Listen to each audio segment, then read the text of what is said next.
Hi అండి. Welcome back to our channel 'the life of Madhavi'. ఇదొచ్చేసి దోసకాయ పప్పండి. ఈ దోసకాయ పప్పు చాలా చాలా టేస్టీగా ఉందండి. చాలా బావుంది. ఈ దోసకాయ పప్పంటే నాకు చాలా ఇష్టం. ఈ దోసకాయ పప్పుని మరి నేనెలా వండాను అనేది ఈ వీడియోలో చూపిస్తాను. ఈ దోసకాయ పప్పు నాకు కూడా ఫస్ట్ చేయడం రాదండి. మేము ఒక ఇంట్లో కిరాయికున్నప్పుడు ఆ ఆంటీ వండేది. ఆ ఆంటీ దగ్గర చూసి నేర్చుకున్నాను నేను. ముందు పప్పు 2 సార్లయితే కడిగి అందులోకి వాటర్ పోసేసుకున్నాను. ఇప్పుడు కట్ చేసి పెట్టుకున్న ఈ దోసకాయ ముక్కల్ని కూడా ఈ పప్పులోకి వేసేసాను.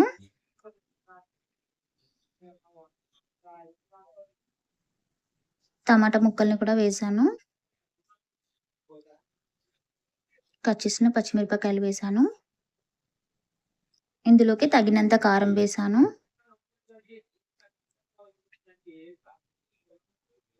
కొద్దిగా పసుపు వేశాను. ఇప్పుడు కొత్తిమీరని వేశాను. ఇప్పుడు మూత పెట్టేసాను. మూత పెట్టేసి ఒక 3 విజిల్స్ వచ్చేంత వరకి ఈ పప్పుని ఉడికించాను.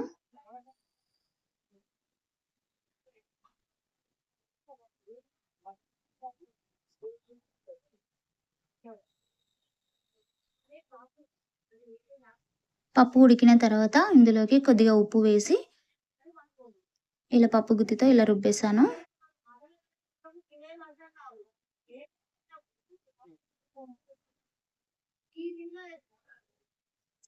ఇలా మెత్తగా రుబ్బేసిన తర్వాత ఇంకా పోపు పెట్టేయడమే.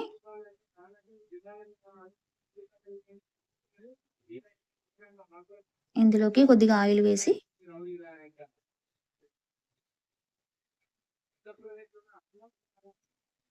కరమాకు, జీలకర్ర ఆవాలు, ఎండుమిర్చి వేసేసాను.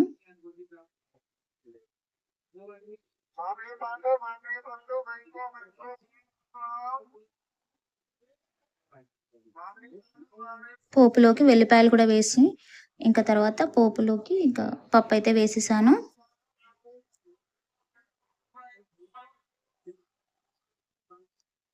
పప్పైతే రెడీ అయిపోయిందండి. ఎంతో టేస్టీగా ఉండే దోసకాయ పప్పు రెడీ అయిపోయింది.